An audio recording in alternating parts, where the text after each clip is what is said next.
di Selasa kemarin, bank dan lembaga keuangan lain itu membahas tentang apa aja terakhir? Oh, kemarin itu presentasi. Em, Teman-teman kita ada 3 kelompok itu kayak membahas tentang modal ventura, terus pegadaian, sama anjak piutang. Oh, udah itu aja yang dibahas kemarin? Atau ada tugas lain gitu? Kemarin sih dikasih tugas buat UASnya itu buat video. Kayak yang kemarin video kemarin itu ya? Iya, yang kayak gitu. Guys, Hai. Kamu nggak nunggunya? lumayan sih. Iya, lumayan sih, nggak terlalu lama juga.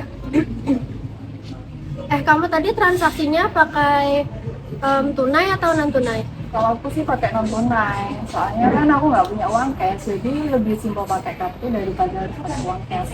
Oh ya, tergantung pribadi masing-masing sih ya. Oh ya, kalian tahu nggak sih kalau kartu ATM itu termasuk dalam jenis kartu plastik loh? Oh ya, aku juga baru ini sih pernah dengar kalau kartu ATM tuh bisa disebut cuma kartu plastik. Kalau gitu aku mau lebih jelasin gitu ya, apa sih kartu plastik itu? Nah, jadi kartu plastik itu merupakan kartu yang dikeluarkan oleh bank atau lembaga non-bank, di mana kartu plastik ini diberikan kepada nasabah untuk dapat dipergunakan sebagai alat pembayaran di berbagai tempat seperti market atau swalayan atau enggak pas kita lagi belanja di sini. Jadi di samping itu dengan kartu ini juga dapat bermanfaat seperti pemakaian ATM gitu. ATM biasanya disebar di berbagai tempat yang strategis seperti di pusat perbelanjaan, terus hiburan ataupun di perkantoran gitu. Oh iya, ada juga pihak-pihak yang terkait dalam sistem kerja kartu plastik ini loh. Jadi pihak-pihaknya itu ada dalam yang pertama tuh ada bank atau perusahaan pembiayaan baik sebagai penerbit dan pembayar. Terus yang kedua itu ada untuk pedagang itu sebagai tempat belanja seperti hotel, supermarket, terus pasar, swalayan dan tempat-tempat hiburan lainnya seperti itu.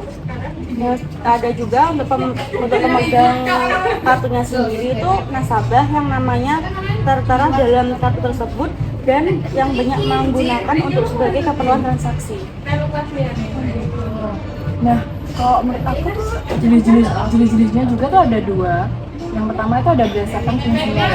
Nah, kalau yang berdasarkan fungsinya itu yang pertama ada kredit card yang biasanya itu kartu yang dapat digunakan sebagai alat pembayaran transaksi, jual beli barang dan jasa.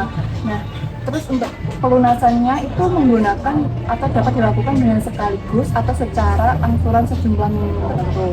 Nah, kemudian ada contohnya charge card, yaitu kartu yang dapat digunakan sebagai alat pembayaran suatu transaksi barang atau jasa. Nah, kemudian pemegang kartu itu diwajibkan untuk membayar kembali secara penuh kepastiannya.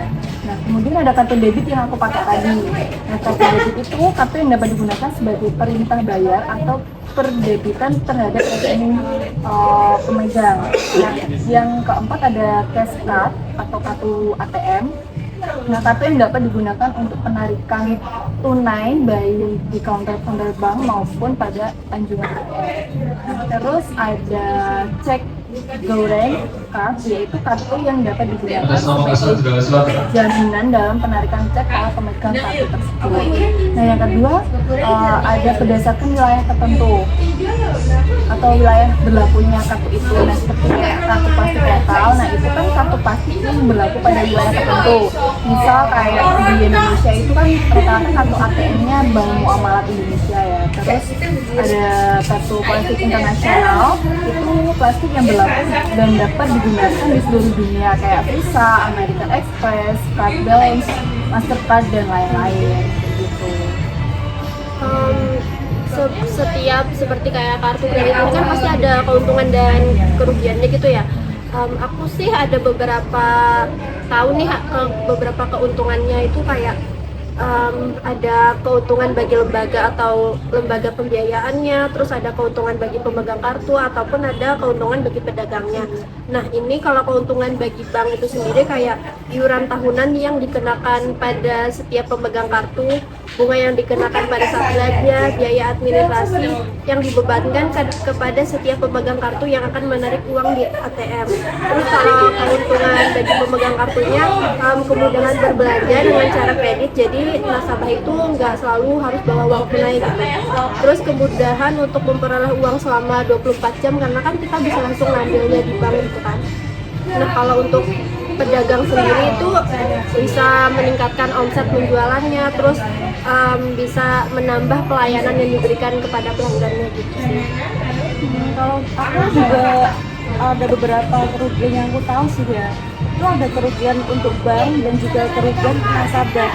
Jadi kalau kerugian untuk banknya sendiri itu, jadi jika terjadi kemacetan pembayaran oleh nasabah yang berbelanja atau mengambil uang tunai sulit untuk ditagih mengingat persetujuan penerbitan kartu tersebut.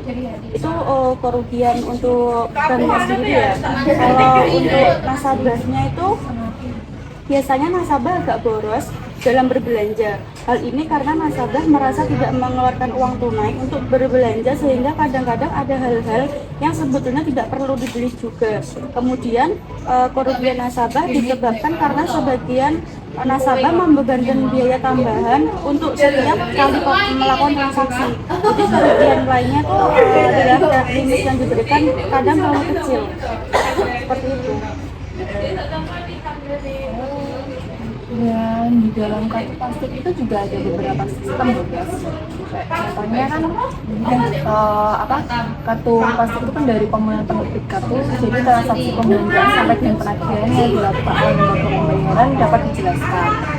Kayak contohnya yang pertama, nasabah mengajukan permohonan sebagai pemegang kartu dengan memenuhi segala peraturan yang telah dibuat. Jadi kita tuh kalau sebagai nasabah harus menaati peraturan yang ada ya kan. Terus yang kedua, bank atau lembaga pembiayaan akan menerbitkan kartu apabila disetujui setelah melalui penelitian terhadap kredibilitas dan kapabilitas kawan nasabah. Yang ketiga, itu dengan kartu yang telah disetujui pemegang kartu belanja di suatu tempat dengan bukti pembayarannya. Nah, terus kalau nasabah pemegang kartu melakukan transaksi, maka sistem kerja penagihannya itu ada beberapa contoh ya. Kayak satu, yang pertama adalah pemegang kartu melakukan transaksi dengan menunjukkan kartu dan mendatangani bukti pembayarannya. Terus pihak pedagang atau penagih menagihkan ke bank atau lembaga pembiayaan berdasarkan bukti pembayarannya. Terus yang ketiga, ada bank atau lembaga pembiayaan akan membayar kembali kepada merchant sesuai dengan perjanjian yang telah disepakati sebelumnya, ya kan. Terus bank atau lembaga pembiayaan akan menagihkan ke pemegang kartu berdasarkan bukti pembelian sampai batas waktu tertentu. Nah, yang terakhir itu pemegang kartu akan membayar sejumlah nominal yang tertera sampai batas waktu yang ditentukan, dan apabila terjadi keterlambatan maka nasabah akan dikenakan bunga atau denda. Itu sesuai dengan perjanjian awal.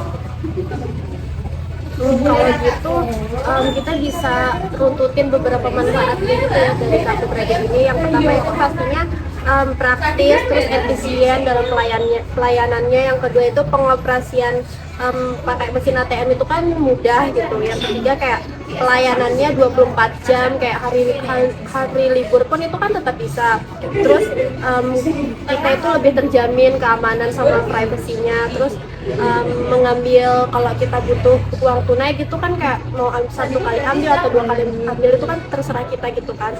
Terus yang terakhir itu terdapat ATM di mana aja gitu, jadi strategis kalaupun kita mau ambil lagi. Jadi itu emang sebenarnya tuh lebih mudah memakai kartu seperti ATM gitu ya daripada uang cash. Ya sih, sekarang kan emang udah kebanyakan para pedagang itu udah mulai pakai seperti cash atau seperti pakai kartu itu ya. kayak gitu. Benar, udah paham belum? Udah sih. Gue juga udah paham sih, karena juga kan baru tahu ya ternyata nama lainnya tuh kartu plastik. Jadi kayak tambah kita jadi Tambah tahu ngerti sekarang. gitu aja. Aku sebenarnya juga belum ngerti sih kalau ternyata ATM tuh kata lainnya tuh itu kartu plastik. Iya, jadi kita bisa lebih memahami gitu ya. Ya. Kayaknya udah siang nih, guys. Aku kayaknya mau pulang dulu ya, soalnya ada keperluan juga di sini. Belum dijelasin.